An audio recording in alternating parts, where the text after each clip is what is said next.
ചേച്ചിയും മാവയും കൂടി രാവിലെ തന്നെ നല്ല കളിയിലാണ്. ഇന്നത്തെ ദിവസത്തിനൊരു പ്രത്യേകതയുണ്ട്. മോൾ ആദ്യമായിട്ട് സ്കൂളിൽ പോകാൻ പോവാന്ന്.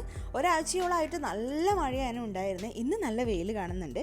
അപ്പോൾ ഞാൻ രാവിലെ തന്നെ മോൾക്ക് സ്നാക്സ് കൊടുത്തു വിടാനുള്ളത് റെഡിയാക്കുകയാണ്. ഒരു പാൻ കേക്കാണ് റെഡിയാക്കുന്നത്. നിച്ചുട്ടിനേക്കാൾ കൂടുതൽ എക്സൈറ്റ്മെൻറ്റും സന്തോഷമൊക്കെ എനിക്ക് വെട്ടുന്നുണ്ട് കേട്ടോ. മോൾ ആദ്യമായിട്ട് പോകുന്ന ആ ഒരു എക്സൈറ്റ്മെൻ്റ് ആണ്. മോൾക്ക് ബ്രേക്ക്ഫാസ്റ്റ് ഒക്കെ കൊടുത്തിട്ട് പെട്ടെന്ന് തന്നെ അങ്ങ് റെഡിയാക്കിയിട്ടുണ്ട്. മോളുടെ ജീവിതത്തിൽ ഒരു മൈൽ സ്റ്റോൺ ആണ്. മോളുടെ സ്കൂൾ ലൈഫ് ഇവിടെ തുടങ്ങുമല്ലേ, അതിൻ്റെ എക്സൈറ്റ്മെൻ്റ് ആണ്. പുതിയ ബാഗും കൊടയൊക്കെ എടുത്തിട്ട് നിച്ചുട്ടി സ്കൂളിലേക്ക് റെഡി ആയിട്ട് നിൽക്കുന്നുണ്ട്. അങ്ങനെ വേഗം ബൈക്കിൽ നമ്മൾ സ്കൂളിൽ എത്തിയിട്ടുണ്ട്. വീടിനടുത്ത് തന്നെയുള്ള ഒരു ഗവൺമെൻറ് സ്കൂളിലാണ് മോളെ ചേർത്തിട്ടുള്ളത്. അങ്ങനെ നമ്മൾ ക്ലാസ് റൂമിലേക്ക് പോവുകയാണ്. ക്ലാസ് റൂമൊക്കെ നല്ലോണം ഡെക്കറേറ്റ് ചെയ്ത് സെറ്റപ്പ് ആക്കി വെച്ചിട്ടുണ്ടായിന്. കയറി ഉടനെ തന്നെ കുട്ടികൾക്ക് പ്രവേശനോത്സവം എന്ന് എഴുതിയ ഒരു ക്യാപ്പും അതുപോലെ ഒരു ഫ്ലവറൊക്കെ കൊടുത്തിട്ടുണ്ടായിന്. അതുകൊണ്ട് പിള്ളേർക്ക് നല്ല ഇഷ്ടമായി. പിന്നെ പ്രവേശനോത്സവത്തിൻ്റെ ഉദ്ഘാടന ചടങ്ങിന് പോകാൻ വേണ്ടിയിട്ട് പിള്ളേഴ്സിനൊക്കെ ഇങ്ങനെ ലൈനായിട്ട് നിർത്തിയിട്ട് കൊണ്ടുപോവുകയാണ്.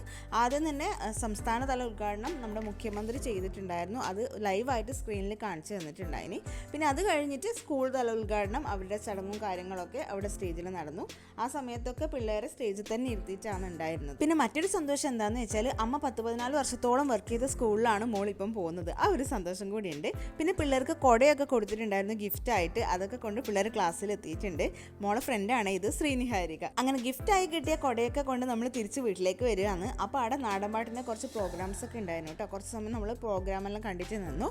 അപ്പോൾ എൻ്റെ ഈ ഡ്രസ്സ് ഓൺലൈനായിട്ട് വാങ്ങിച്ചതാണ്. ആർക്കെങ്കിലും വാങ്ങിക്കണമെന്നുണ്ടെങ്കിൽ ഈ വീഡിയോയുടെ താഴെ ലെഫ്റ്റ് സൈഡിലായിട്ട് ഞാൻ പ്രൊഡക്റ്റ് ടാഗ് ചെയ്തിട്ടുണ്ട്. അതിനകത്ത് ക്ലിക്ക് ചെയ്താൽ മതി. അങ്ങനെ ഫസ്റ്റ് ഡേ എന്തായാലും മോള് നല്ലോണം എൻജോയ് ചെയ്തു. നിങ്ങളുടെ മക്കളും ആദ്യമായിട്ട് സ്കൂളിൽ പോയിട്ടുണ്ടെങ്കിൽ അതിൻ്റെ എക്സ്പീരിയൻസ് താഴെ ഒന്ന് കമൻറ്റ് ചെയ്യണേ.